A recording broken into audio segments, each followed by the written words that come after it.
আসসালামু আলাইকুম গাইস, কি অবস্থা, কেমন আছেন সবাই? আবারও চলে এলাম নতুন আরেকটি ব্লগ নিয়ে। আমার হাজারের ব্লগে আপনাদেরকে স্বাগতম। আজকে একটু ফার্ম গেট যাবো কেনাকাটা করতে, ওখানেরই একটা ছোটোখাটো ব্লগ বানাবো আর কি।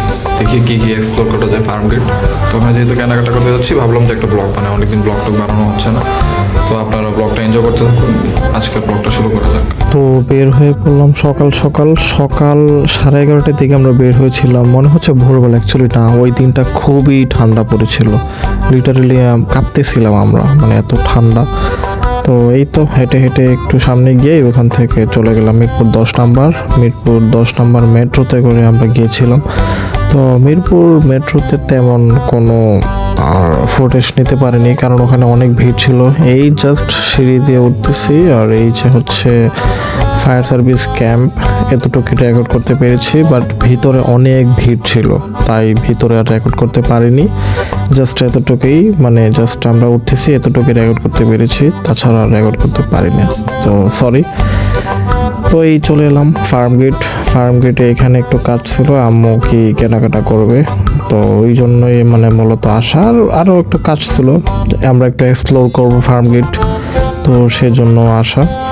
এই যে এখান থেকে আমার মা শপিং করলো, এখানে কি শীতের চাদর নিতে চাচ্ছিল, তো এটাই ছিল আমাদের মূল উদ্দেশ্য আর কি। তো মা পছন্দ করে নিয়ে নিল, 2টা নিয়েছিল আই গেস। তো এই যে ভাইয়ারা দেখাচ্ছে, এখান থেকে আপনারাও নিতে পারেন, আপনাদের মায়েরা যারা যারা নিতে চায় আপনারা নিয়ে আসতে পারেন।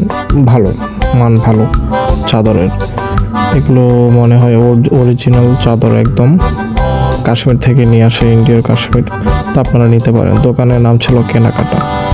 এটা হলো ফার্ম গেটেই দোকানের নামটা আমি একটু পর দেখাই দিচ্ছি। এটা শপিং মলেই ছিল। এই যে এখানে কি গেট আপ লেখা আছে, গেট আপ পয়েন্ট দোকানের নাম।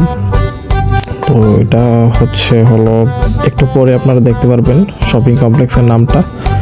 আর লিফটের যে কি অ্যাক্সেলেটর চলন্ত সিঁড়ি কাজ করছে না, তো আমরা এইভাবে নামতেছি আর কি। এই হচ্ছে নিচের জায়গাটা, এই যে মার্কেটটা, ভিভো সেজান পয়েন্ট, এই শপিং কমপ্লেক্সটার নাম সেজান পয়েন্ট। তো কেনাকাটা শেষে বিকালের দিক ব্যাক করতেছি। তো আমরা ভাবলাম যে বিআরটিসির দোতলা বাসে আসি। তো এটা একটু খোলামেলা, সাধারণত নর্মাল ট্রান্সপোর্টগুলো থেকে বিআরটিসি দোতলা বাসগুলো খুব ভালো হয়ে থাকে, একটু খোলামেলা থাকে। সাধারণ যে ট্রান্সপোর্টগুলো হয় এগুলো তো কীরকম হিজিভিজি হয়, অত ভালো লাগে না। তো দেখলাম, দেখে উঠে গেলাম।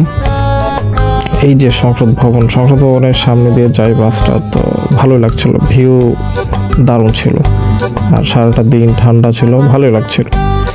ওই যে সংসদ ভবন দেখা যাচ্ছে, কি ক্লিয়ার দেখা যাচ্ছে না, কুয়াশা ছিল অনেক, একটু পরে জুম করে দেখানো হবে। এই যে দেখেন, একদম ক্লিয়ার দেখা যাচ্ছে এখন, বাট অনেক কুয়াশা ছিল সেদিন, ঠান্ডাও ছিল অনেক। এই আর কি, আমরা আসতেছি। তো চলে আসলাম মিরপুর 1 নম্বর, প্রায় সন্ধ্যা হয়ে গিয়েছিল। তো ভিডিওটি ছিল এই পর্যন্তই। যদি সবার ভিডিওটি ভালো লেগে থাকে অবশ্যই ভিডিওতে একটা লাইক করে দিবেন, চ্যানেলটা অবশ্যই সাবস্ক্রাইব করে দিবেন এবং পাশে থাকা বেল আইকনটা অন করে দিবেন।